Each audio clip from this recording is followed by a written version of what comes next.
আসসালামু আলাইকুম viewers, welcome back to my channel. আজ আপনাদের সাথে শেয়ার করব আমার আরও একটি রেসিপি, আর তা হলো চিংড়ি মাছ দিয়ে কচুলতির তরকারি। রেসিপিটি ফলো করার জন্য সাথে থাকুন। যারা যারা আমার এই চ্যানেলটি এরই মধ্যে সাবস্ক্রাইব করেছেন তাদেরকে জানাই অসংখ্য ধন্যবাদ, আর যারা এখনও সাবস্ক্রাইব করেননি তারা প্লিজ একটি সাবস্ক্রাইব করে দিবেন।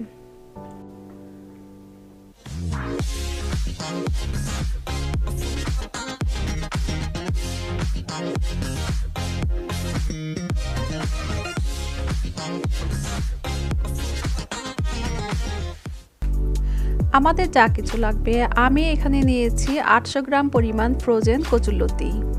যারা দেশের বাইরে থাকে তাদের জন্য ফ্রোজেন কচুরলতি রান্না করতে খুবই সুবিধা।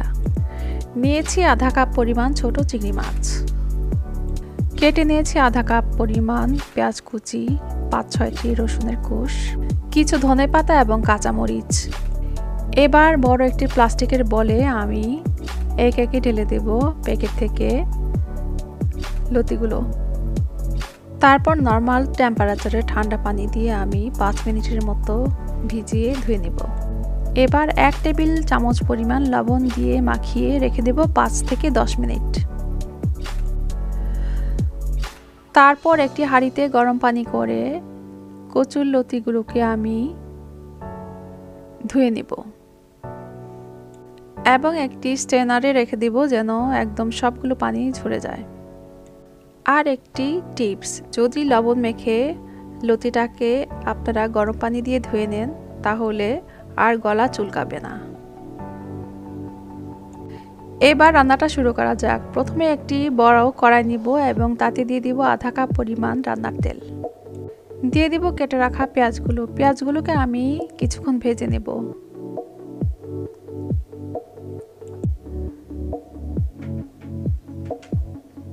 দিয়ে দেব কেটে রাখা রসুনগুলো, সেগুলোকে আমি ভেজে নেব পেঁয়াজের সাথে। এগুলো যখন একটু বাদামি রঙের হয়ে যাবে তখন এক একে দিয়ে দিব আধা চা চামচ পরিমাণ হলুদ গুঁড়ো, 1 চা চামচ পরিমাণ জিরে গুঁড়ো, 1 চা চামচ পরিমাণ মরিচ গুঁড়ো, 2 চা চামচ পরিমাণ লবণ,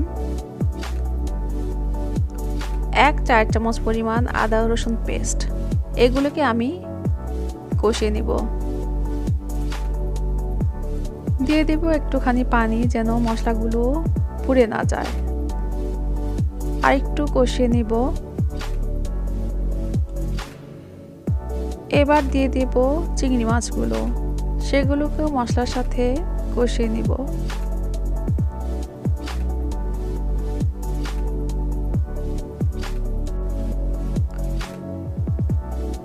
মশলাটা খুব ভালো কষানো হয়ে গেছে চিংড়ি মাছের সাথে। দিয়ে দিব আর একটু পানি, নেড়ে চেড়ে দেব। তারপর দিয়ে দিব একে একে কচুরলতিগুলোকে মশলার সাথে এবং চিংড়ি মাছের সাথে খুব ভালো করে মিশিয়ে নিব। রান্না করব 5 মিনিটের মতো। আমি কিন্তু এই রান্নাটা শুরু থেকে এই পর্যন্ত মিডিয়াম ফ্লেমেই করেছি। এবার চুলার জালটাকে আমি হাই ফ্লেমে করে দেব এবং রান্না করতে থাকবো আরও 4-5 মিনিটের মতো। তারপর একটি ঢাকনা দিয়ে ঢেকে দেব এবং রাখবো আরও 6-7 মিনিটের মতো।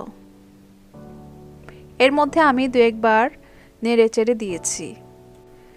এই তো কচুরলতি চিংড়ি মাছ মশলা খুব ভালো কষানো হয়ে গেছে। এবার দিয়ে দেব 1 কাপ পরিমাণ পানি, খুব ভালো করে মিশিয়ে দিব এবং যখন বলক উঠে যাবে তখন এক একে দিয়ে দিব ধনেপাতা এবং কাঁচামরিচ। তারপর একটি ঢাকনি দিয়ে রান্না করব 3-4 মিনিটের মতো। এবার চুলার আঁচটা মিডিয়াম টু লো করে দিব।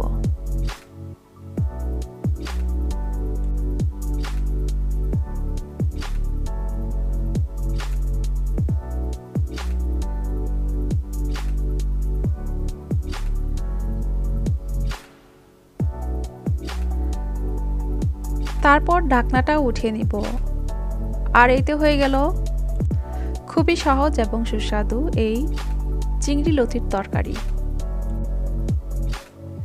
এখন আমি এটাকে আপনাদের জন্য একটি সার্ভিং ডিশে পরিবেশন করে দেখাবো।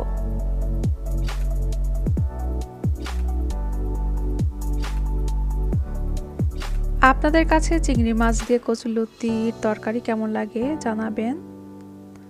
আর আমার এই আজকের রেসিপিটি আপনাদের কাছে কেমন লেগেছে তাও জানাতে ভুলবেন না। যদি ভালো লেগে থাকে ফ্রেন্ডস এবং ফ্যামিলির সাথে শেয়ার করতে ভুলবেন আর অবশ্যই একটি লাইক করে দিবেন। আজকের মতো এখানে শেষ করছি, আবারও দেখা হবে অন্য কোনো সময়ে অন্য কোনো রেসিপিতে। এর মধ্যে সবাই খুবই ভালো থাকবেন। আল্লাহ হাফেজ।